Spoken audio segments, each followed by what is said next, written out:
Hello everyone, હિનાસ ચેનલમાં આપ બધાનું સ્વાગત છે। આજે હું તમારા માટે બદામ ટોફીની રેસીપી લઈને આવ્યો છું, જે નાના બાળકોથી માંડીને બધાને ભાવે અને એકદમ સહેલાઈથી બની જાય અને ઘરની આપણને ચોખ્ખી સરસ ટોફી મળે। તો એના માટેના સામગ્રી જોઈ લઈએ આપણે।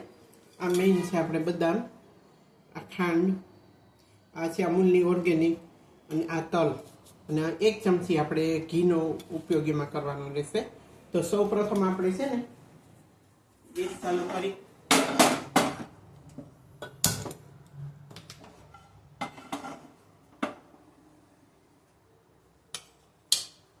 અને ખાંડને ઓર્ગેનિક ખાંડને આપણે કેરેમલ કરવા નાખી દઈશું અને ધીમા ગેસે રાખશું। એને હલાવશું ને એની મેરેજી ઓગળવા માંડે ત્યારે આપણે એને હલાવશું।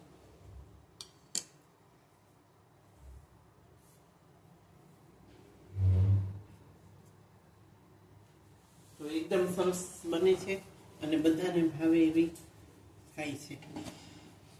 આપણે શરૂઆતમાં થોડો ફૂલ ગેસ રાખશું, પછી તપશે એટલે આપણે એને ધીમો કરી નાખશું।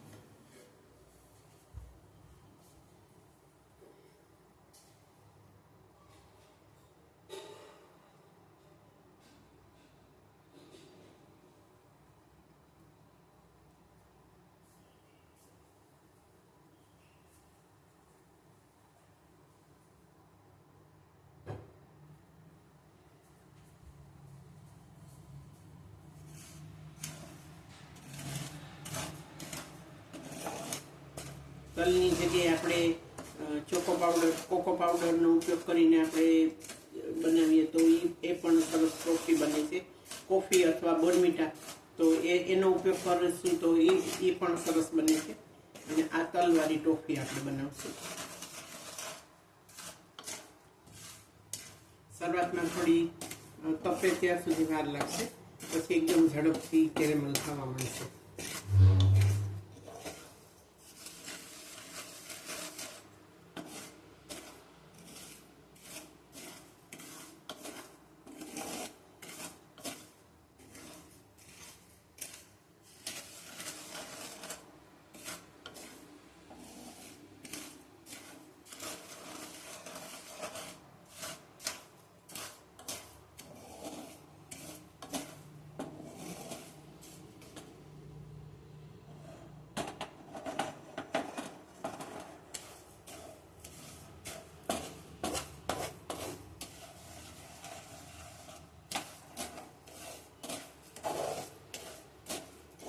હવે આપણે એને ધીમો કરી નાખશું ગેસ, કેમ કે હવે તપી ગઈ છે ને, હવે કેરેમલ થતા એને વાર નહીં લાગે।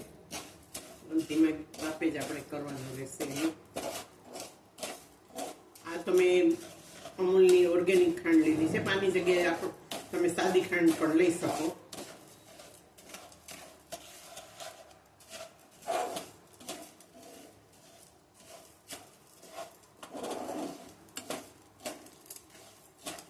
અને જેટલી બનાવવી હોય એ પ્રમાણે આપણે લેવાની।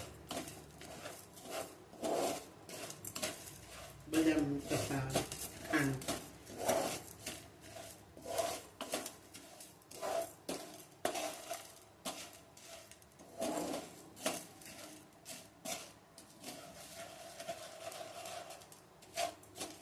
જો હવે કેરેમલ થવા માંડે છે।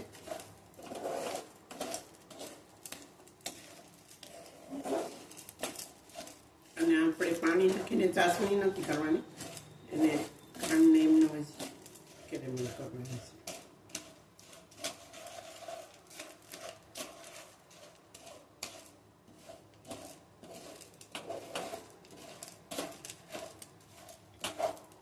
ઓર્ગેનિક ખાંડ છે એટલે થોડી સ્વાદમાં થોડુંક ઓલી ખાંડ કરતાં મોરી હોય એટલે થોડી વધુ લીધી છે। આપણે રેગ્યુલર ખાંડ વાપરીએ તો એનું પ્રમાણ થોડુંક આપણે ઓછું રાખવાનું।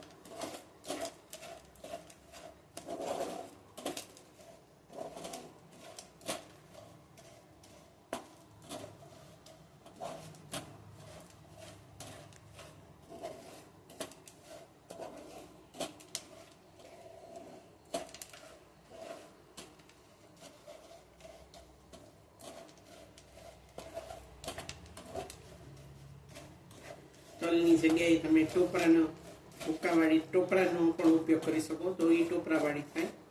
અને આજે હું તમને તલવાળી બતાવું છું રેસીપી.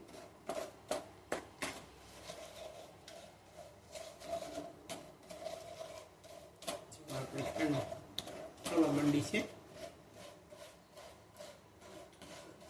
હવે આટલી થઈ જવા આવી હોય ત્યારે આપણે એને બદામને એમાં મિક્સ કરી નાખવાની, એટલે બદામ પણ શેકાઈ જશે.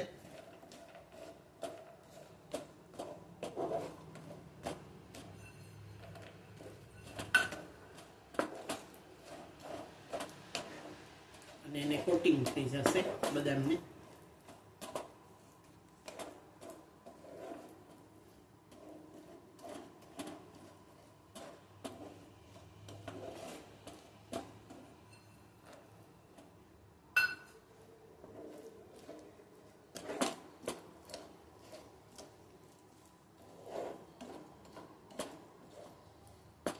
હજી ખાંડ પૂરી ઓગળી નથી, એકદમ થઈ જશે સરસ.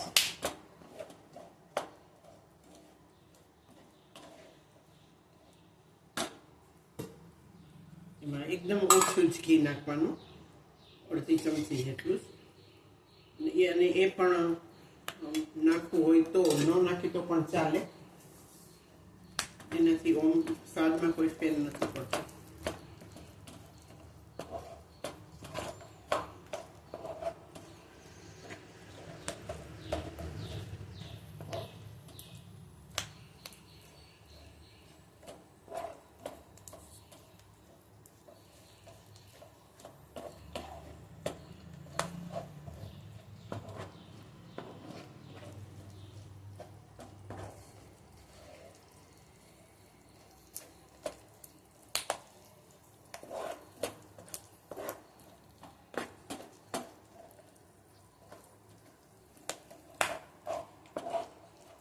બદામ શેકાય છે એનો આપણને અવાજ આવે છે.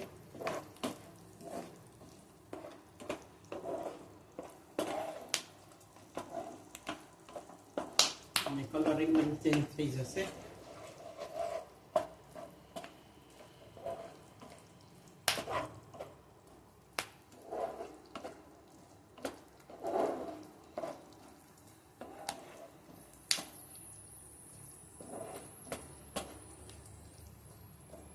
ઘરે તમે સહેલાઈથી બનાવી શકો અને સ્વાદમાં એકદમ સરસ, બધાને ભાવે. હવે પૂરી ખાંડ ઓગળી ગઈ છે, હવે આપણે એને એકદમ ઘટ થાય ત્યાં સુધી રાખવાનું છે.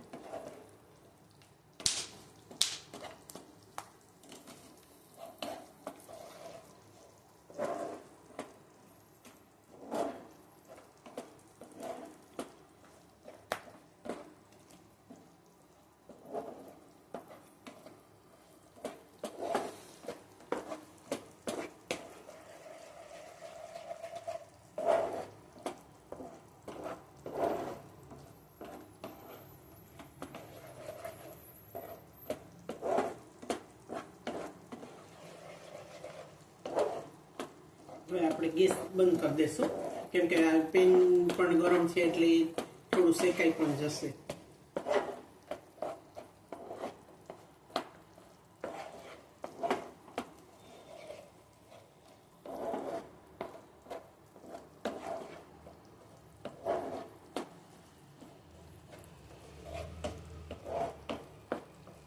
હવે આપણે તલ નાખીશું, અને મેં થોડા 2 થી 3 મિનિટ રોસ્ટ કરી લેતા છે.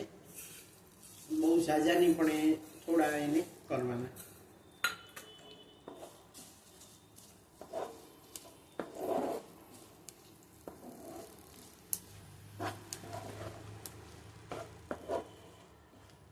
ખાંડનું પ્રમાણ તમારા ગળપણ ઉપર રાખવાનું.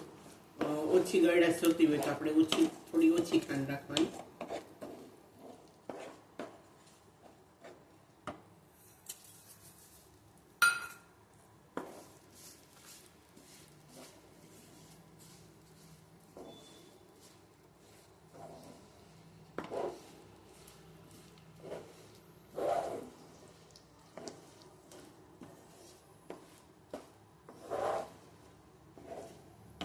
આજે મેં થોડી વધુ ખાંડ રાખી છે, કેમ કે અમારા ઘરમાં થોડું ગળ પણ વધુ જોઈએ.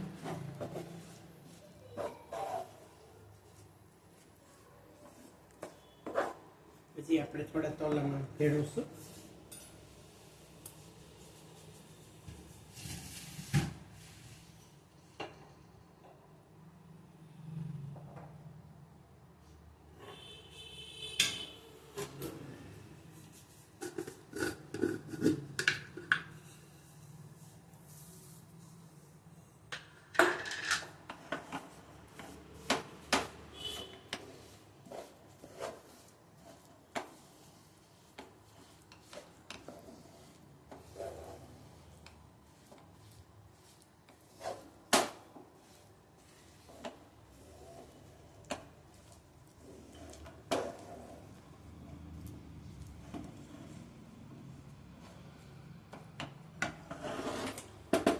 મિનિટ માટે આપણે એને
એક વાસણમાં કાઢી લઈશું.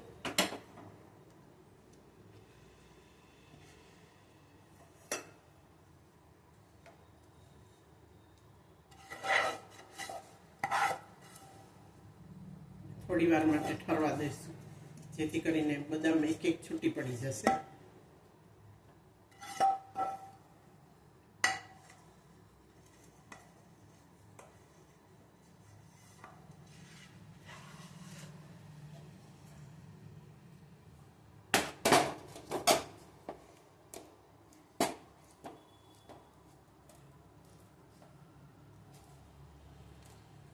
ઠરવા દઈશું.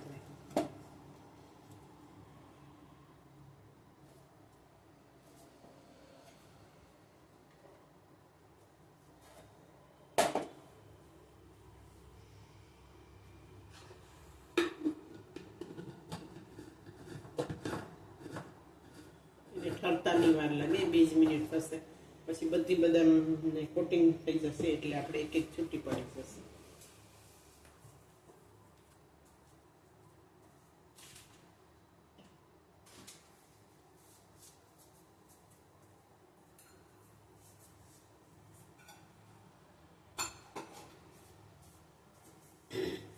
અહીંયા મેં ખાંડ વધુ લીધી છે, એટલે તલ થોડા વધારે ઉપયોગ કર્યો છે.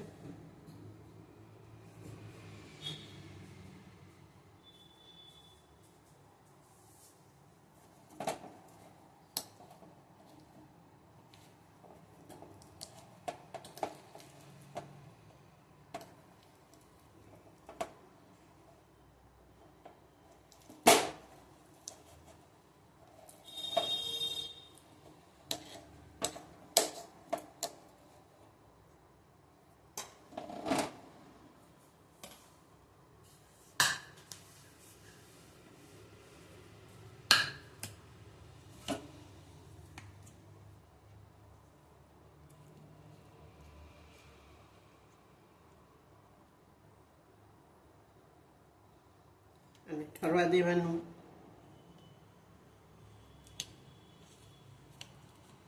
બહુ મહત્વનું છે. ઠરશે પછી જે એકદમ છૂટી પડશે અને એનું કોટિંગ પણ પછી ચડશે.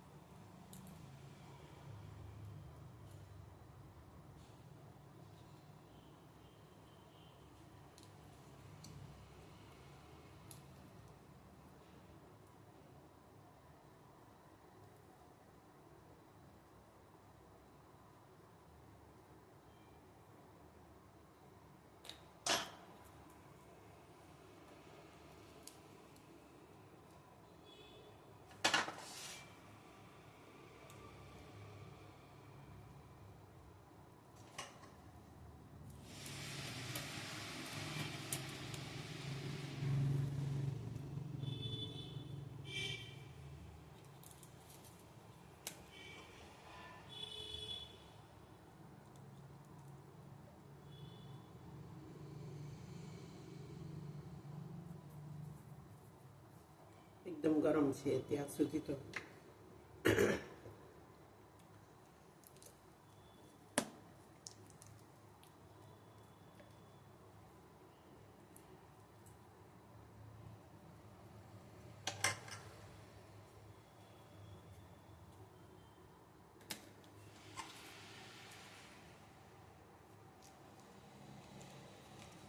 થોડી ઠરે એટલે હું તમને વાળીને બતાવી દઉં.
જો આપણી બદામ ટોફી ઠરશે એટલે એકદમ કડક થઈ જશે અને આમ ઉપરથી તમે આમ કરશો એટલે એકદમ અવાજ આવશે. તો કેવી લાગી રેસીપી? તો લાઈક, શેર અને સબસ્ક્રાઈબ કરજો જરૂરથી. અને નવી રેસીપી સાથે આપણે પાછા ફરી મળશું. જય સ્વામિનારાયણ.